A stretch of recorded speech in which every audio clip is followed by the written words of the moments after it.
George Berkeley, जिनका जन्म Ireland में 1685 में हुआ था, एक ऐसे समय में पले बढ़े जब दुनिया तेजी से बदल रही थी। वो एक ऐसे इंसान थे जो बहुत अलग अलग विचारों वाले थे। उनकी सोच और विचारों की गहराई ने उन्हें अपने समय के सबसे प्रभावशाली दार्शनिकों में से एक बना दिया।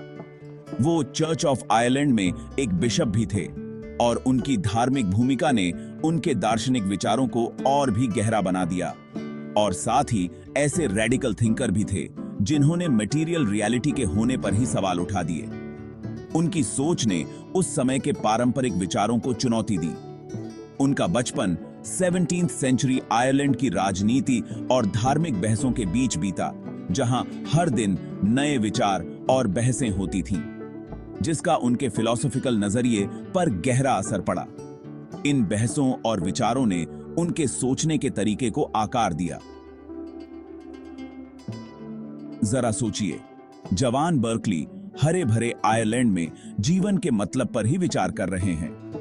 उनके चारों ओर की प्राकृतिक सुंदरता ने भी उनके विचारों को प्रभावित किया, लेकिन इस शांत वातावरण में उस समय के इंटेलेक्चुअल लोगों में बहुत बेचैनी थी। वे नए विचारों और बदलावों के लिए उत्सुक थे। बर्कली का आयरलैंड उस समय ग्लोरियस रेवोल्यूशन के बाद के उथल पुथल के दौर से गुजर रहा था, जहां हर कोई अपने विचारों और विश्वासों के लिए लड़ रहा था, जहां धर्म और राजनीति में बहुत उतार चढ़ाव था। इस माहौल ने बर्कली को गहराई से सोचने और सवाल करने के लिए प्रेरित किया। प्रोटेस्टेंट असेंडेंसी, जो रीजन और एम्पिरिकल ऑब्जर्वेशन पर जोर देता था, का बोलबाला था। इसने वहां के इंटेलेक्चुअल माहौल को हमेशा के लिए बदल दिया। और इसने वहां के इंटेलेक्चुअल माहौल को हमेशा के लिए बदल दिया। इस बदलाव ने बर्कली को नए दृष्टिकोण और विचारों के लिए खुला बना दिया। जॉन लॉक, जो एनलाइटनमेंट के एक प्रमुख व्यक्ति थे, उनके विचारों ने बर्कली की सोच को बहुत प्रभावित किया। खासकर उनकी किताब एसे कंसर्निंग ह्यूमन अंडरस्टैंडिंग ने बर्कली की सोच को बहुत प्रभावित किया। लॉक के विचारों ने बर्कली को गहराई से सोचने के लिए प्रेरित किया। लॉक का मानना था कि हम जो भी जानते हैं उसकी शुरुआत हमारे सेंसरी एक्सपीरियंस से होती है, और यही बात बर्कली के अपने फिलोसॉफिकल एक्सप्लोरेशंस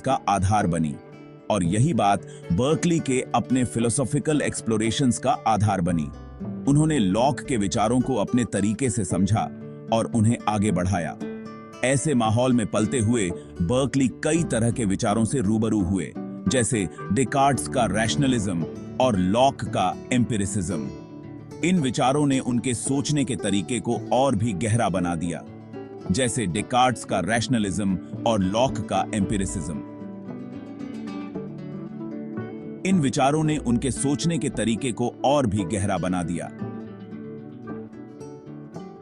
विचारों के ये अलग अलग स्कूल, जो ह्यूमन नॉलेज और रियलिटी के रहस्यों को समझना चाहते थे, ने जवान बर्कली के मन में एक अलग ही चिंगारी जगाई। उन्होंने इन विचारों को अपने तरीके से समझा और उन्हें आगे बढ़ाया। ने जवान बर्कली के मन में एक अलग ही चिंगारी जगाई। उन्होंने इन विचारों को अपने तरीके से समझा और उन्हें आगे बढ़ाया। यहीं से बर्कली के अपने फिलोसॉफिकल विचार आकार लेने लगे, जो उस समय के आम धारणाओं को चुनौती देंगे और वेस्टर्न थॉट पर अपनी एक अमिट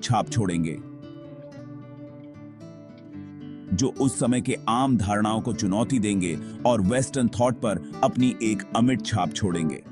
उनके विचार आज भी हमें सोचने और सवाल करने के लिए प्रेरित करते हैं। बर्कली की फिलॉसफी का सबसे अहम हिस्सा यह है, मटीरियल सब्सटेंस, यानी वो भौतिक चीजें जिनसे हमें लगता है कि दुनिया बनी है, असल में होती ही नहीं है। बर्कली का मानना था कि जो कुछ भी हम देखते, सुनते, छूते या महसूस करते हैं, वो सब हमारे मन की उपज है।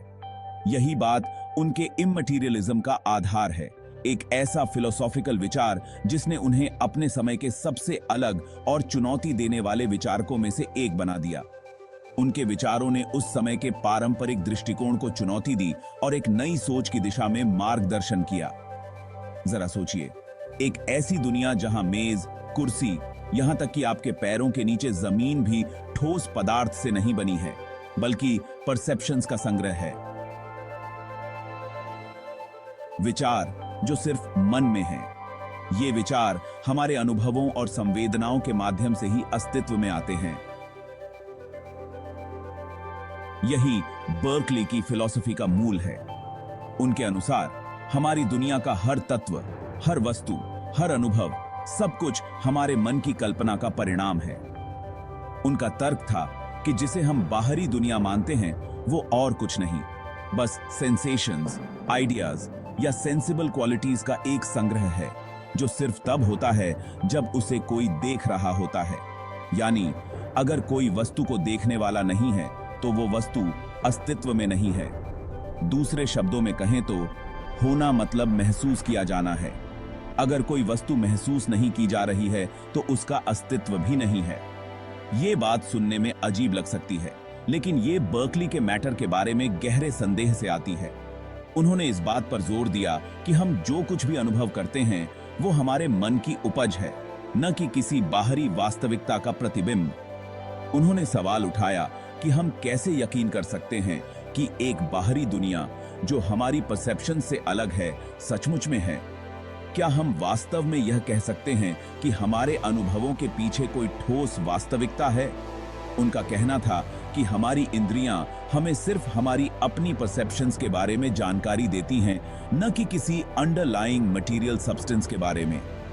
यानी हम जो कुछ भी देखते, सुनते, छूते या महसूस करते हैं वो सब हमारे मन की उपज है।